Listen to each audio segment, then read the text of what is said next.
Okay, let's do a little count update today. June 10th it is. So, pretty shitty day for me today, as you can see. Which I can't complain too much. I still ended up in the green today by $25. But that's not the biggest thing I'm disappointed in. I'm disappointed that I was up $268 at noon today and I lost it all. Not quite all of it, but serious case of overtrading. We'll talk about that here in a minute, but one of the biggest things I struggle with is overtrading, knowing when to stop. If I would have stopped this afternoon, it would have been a great day, but I guess greed and overtrading. That's what it comes down to. Gotta get better at that. I think everybody struggles with that, and it's one of the main. Greed and fear are the two biggest hurdles in anybody's trading. So I still struggle with it too. Was up $250 and I wasn't happy with it, which it's a hard thing for me to figure out sometimes. Like, should I keep trading? Everything's going good. Should I keep trading or do I stop? So I try to just stick to my trading strategy and not let my P&L determine my strategy, but sometimes it still gets in my head. So we'll talk about what happened today, what we need to do better at. But, so first thing, let's go check out. So this morning we had the CPI come in and pretty much in line with expectations. So that didn't really move the market at all. The core came in a little bit light, but which makes sense because core just means energy and food index. Energy and food gets excluded from the core because energy moves around so much. It's harder to keep a good gauge on inflation, I guess, which certain way it doesn't really make any sense because I feel like oil is one of the main drivers of inflation. If oil prices go up, almost everything else goes up, so I don't quite understand why they exclude it, but I guess they have their reasons. So CPI came in line, but then take the energy out, it came down a little bit, so I guess that's a good sign. Then tomorrow we got PPI, so that's what the market's waiting to see. But while we're in here, I had noticed something interesting today, and I thought it was kind of funny. So we go here to the Fed rate monitor tool, and we can look at what the expectations are for interest rates. Now, the next Fed meeting is in 6 days. I'm kind of looking forward to it because I don't really pay too much attention to the news as far as trading. On Fed days, I rarely trade anyway because it's too volatile, but kind of excited to see what Kevin Warsh is going to do, his first press conference. But here's what's interesting to me. So Donald Trump did not like Jerome Powell, and I'm not sure why, because I thought Jerome Powell, I always liked Jerome Powell. I thought he was a pretty level-headed guy, and the Fed is supposed to be independent from the government, and he seemed to always play a fair game, but for some reason Trump didn't like him. Trump wanted lower interest rates, and Jerome Powell basically said, I don't care what you want, we're going to do what's right for the people, and well, Trump didn't like that very much, but so Trump appointed Kevin Warsh to be the Fed chair to replace him, to replace Jerome Powell. And what's interesting now, if you look here on the Fed rate tool, you can see what the expectations are. So on June 17th, pretty much guaranteed there's no rate change. So right now we're sitting at 3.75. 3.75 is the interest rate we have right now. And if you look here, June 17th, basically 100% chance that it'll stay at 3.75. And then you go down here to July, still a pretty high chance of no change at all, but now you're actually seeing a little bit of an increase on the chances of a rate hike. Come to September, even a bigger chance of a rate hike, 32%. Come down to October, 38%. You go to December, we actually have a bigger chance of a rate hike than to hold rates as they are. So Trump kicks out his Jerome Powell. I mean, he didn't kick him out. His term was up anyway, but he never liked him. And he wanted his own guy in there to lower interest rates. But people don't seem to think that's going to happen. And I don't think the market is prepared for that. So everybody thought Trump was going to lower the interest rates. And here we are. It doesn't look, I mean, I don't see the interest rates coming down at all within the next year. And everybody's been expecting the rates to come down for the last year already, and looks like they're actually going up before they come back down again. And especially with, and now, the war in Iran seems to never be coming to an end, so, and if the US and Iran conflict keep going, oil prices will probably keep going higher. I mean, I haven't looked at if you look at crude oil futures, they've come down off their tops quite a bit. We were up here in the mid 110s, around 110 for a while, but come down there to the 90 area, but it's starting to tick back up again. And if that conflict over in the Middle East doesn't get ended soon, we're going to see another spike in oil. We're just going to keep pushing inflation higher, which means more interest rates. So yeah, who knows what's going to happen, but it's not looking the greatest right now, and I don't think the market has priced any of that in yet. It's starting to. I think that's what the market's getting nervous about the last couple of days has been the peace talks. Trump comes out and says a different thing every day almost, but for a while it seemed like they were going to have an agreement, and now it sounds like they're not even close to having an agreement. So as long as that conflict keeps going and inflation keeps going up, I think we're due for even more of a pullback in the market. So we'll see. Probably by tomorrow, Trump will post something about a deal being in place with Iran, and then the market will rally again, and then Iran will say, yeah, we never even talked, and then it'll tank again. Crazy. But let's talk about the trades today.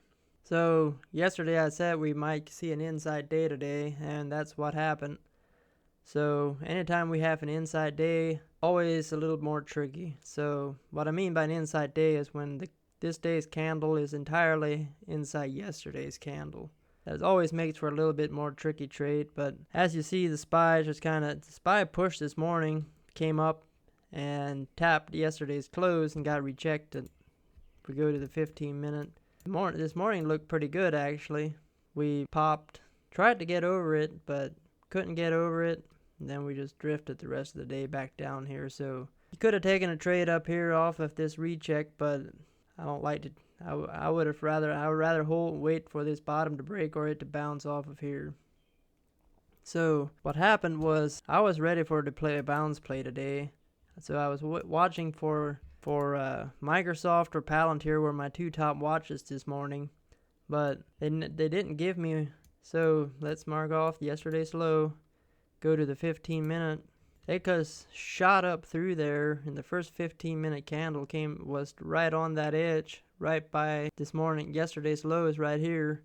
First candle shot up here and filled the gap, and I thought it was going to keep going all day, or not all day, but after this breakout, but just kind of drifted again the rest of the day, and there was not really a trade there because I almost chased this long up here, and man, am I glad I didn't.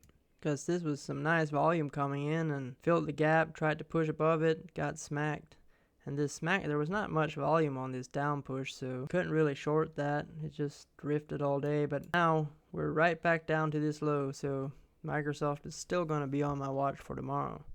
And then Palantir, basically the exact same thing. So I'm not sure why, but Palantir and Microsoft have just been trading pretty similar the last while.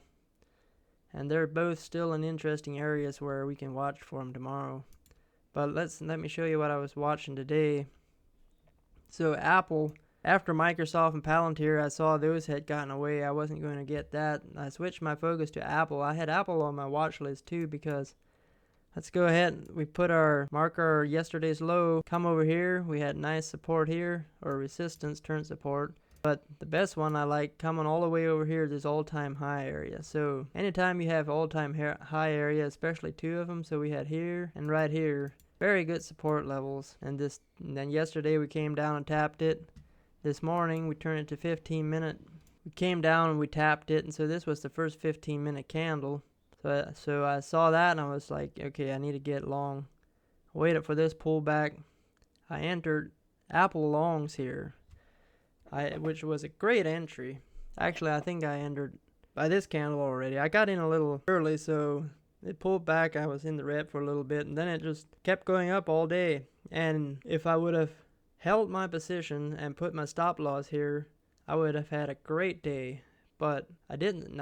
I never saw any. I never saw any big volume coming in, and that's always not a good sign. If the stock keeps trending up with no volume, it's normally not a good sign. So here we actually had more bearish volume, and every green candle was lower than the red candle. Till about noon, you saw this big green candle. But all this while, Apple was trending up and the SPY was trending down. So that always makes me nervous. I mean, the stock can be strong for a little bit, but if the SPY is weak, even the strong stocks will eventually give in. So that made me nervous. I ended up getting out on every little pop. I got 5 contracts, so when these little pops happened, I sold, and I was all out by up in here, and I should have stopped trading. But I saw SPY trending down. I thought I wanted something short. Well, I wanted to find a stock that was below yesterday's low. Didn't want to short an inside stock. So Google was the one that I was going to look for a short, because let's go out here, turn on the hourly chart, see how much support there is back here. Let's even turn on the 4-hour chart, or the 15-minute. Ignore this bottom one for now. So we had support, support, support, support, and actually, here's a perfect example of the overtrading, because I saw this level, support, support, support, support. We came down here, and I actually placed a long order here. I bought pretty small size because with the SPY trending down, I figured with Apple trending up, maybe the SPY is going to catch a bit sometime. So when Google came all the way back down here, I entered a long right in here because of this level. It's a very good support level here. But dropped down below that, and I stopped out. And then I figured, well, this support level, pretty major support level, broke. Now I'm going to short it. So now I got short, and then it just drifted sideways all day. So this was my biggest mistake today. And even looking back at it now, it made sense. It wasn't that bad of a trade. It's the only thing, if I zoom out, let's go to the hourly chart, come all the way back here, we have this gap. So basically, come on, if we mark out this gap. So this was the low, the top line here was this support level. We broke under it, and I tried to short it. But the problem is we got a very good support level just right below it too. This gap back here. Gaps are always a good support level too. So even if we mark the high of that gap, you can mark the high of the candle or the close of that day. I like it to mark them both, but we have this gap entry and this support level here. And look what we did. We chopped around inside this level the whole afternoon. And I should have seen that, and I shouldn't have traded this, but now I'm going to leave these two here. I'm going to lock these 2 levels in so I don't move these lines. These 2 lines are going to be our lines to watch tomorrow. So if you're trading Google, go on your charts and find these levels that I was talking about. They're pretty easy to see. They're like 357.87 to 355.30. Lock those levels in, and we'll trade around those tomorrow. Then Amazon was the one, when the SPY kept dropping, I thought I was going to short Amazon because it was below yesterday's low. If we take these lines out, mark yesterday's low, turn to the 15-minute. Same here, we dropped below yesterday's low, and then we drifted down, but it was just, I didn't get a very good entry here because this long lower wick kind of freaked me out a little bit. So I waited until I seen it keep dropping over here. I entered short, didn't get a good fill. The options kind of sucked, contracts. So it just drifted down, and it wasn't bad. Like I took a little bit of a loss, but not too much. My biggest loss was Google was my biggest loss, and took a little bit of a loss on Amazon. So had a big win on Apple, a little bit of a loss on Amazon, and 2 losses on Google because I lost trying to long it, and then I lost trying to short it. So that's the story for today. But still a lot of levels in play for tomorrow. I think tomorrow is going to be a good day. We'll get the CPI or the PPI out of the way tomorrow. Hopefully we don't get any more Trump news. Got a lot of levels to watch for. Very defined level here. Watch if we break under it or if we bounce out of it. Amazon's been a tough one, but broke down today, so watch this one. Not really interested in Amazon long. Amazon, I might short it, but it's not really a good spot to long it for me. Google, already touched on that. Apple, again, got that all-time high level here. We'll definitely watch that. If we break under it, it'll be a good short. Maybe we can get a bounce off it. It's Microsoft. Microsoft is at a great level too. I wanted to long this one for a bounce off this area, but it couldn't get off this area today, so now I'm a little nervous about it.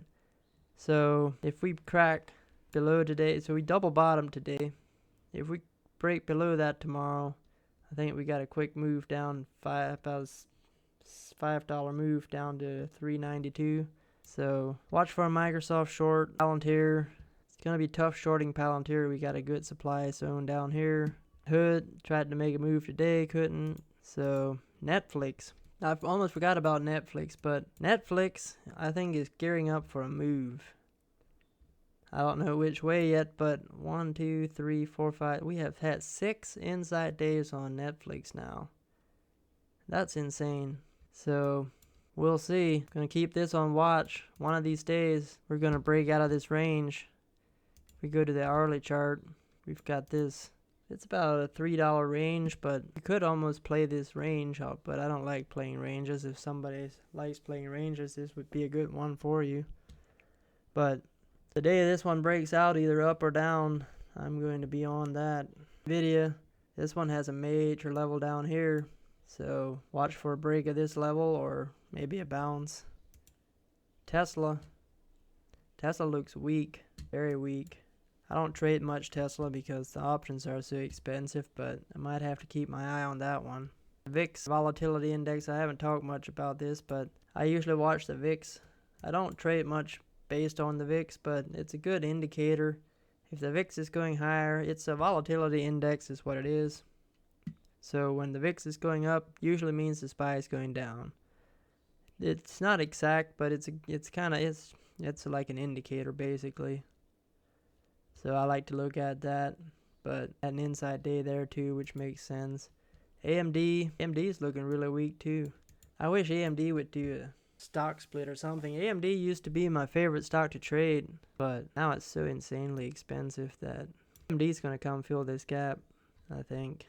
So if you got a bigger account than me, then that would definitely be one to keep an eye on. I hope it comes back down here in the $200 range. This is one of the most insane moves ever. Yeah, look at this monthly bull flag here. It was at, you could have bought this at 190s 3 months ago. It went from 190 to 550 in 2 months. That's freaking nuts. But that's about it for today. Crypto.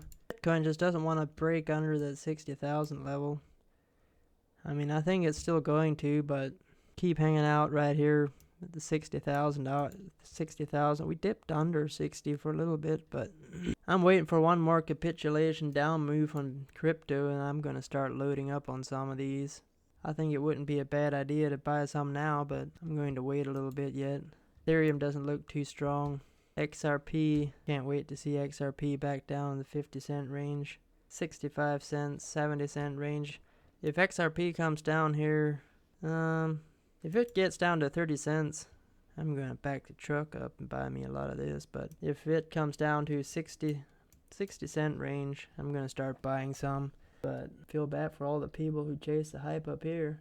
I mean, I don't really feel bad for them. I feel bad for them if they didn't know any better, but these XRP people are basically a cult, so not a big fan of them. But if you can make money, then that's all we care about, right? It's kind of funny now that I think about it. I haven't heard much people talking about XRP lately. Every time XRP gets a little pop, they all come out of the woodwork. Oh my God, it's the next Bitcoin. It's the next biggest thing. Sell your house, sell your wife, sell your kids, put it in XRP. It's going to the moon. Unless the moon flipped and went to the other side of the earth, then that's probably what it is. The moon's out in China now, so we're going the other way. Hopefully we can get this down here. I mean, we had this strong move up here in late 2024, or actually early 2024. No, late 2024. If we can come back down here to the beginning of that range, then I'll start buying some. But anyway, kind of rambling now, so I'm gonna go. Hope you have a good night. Hope y'all had a good trading day, and let's get it again tomorrow.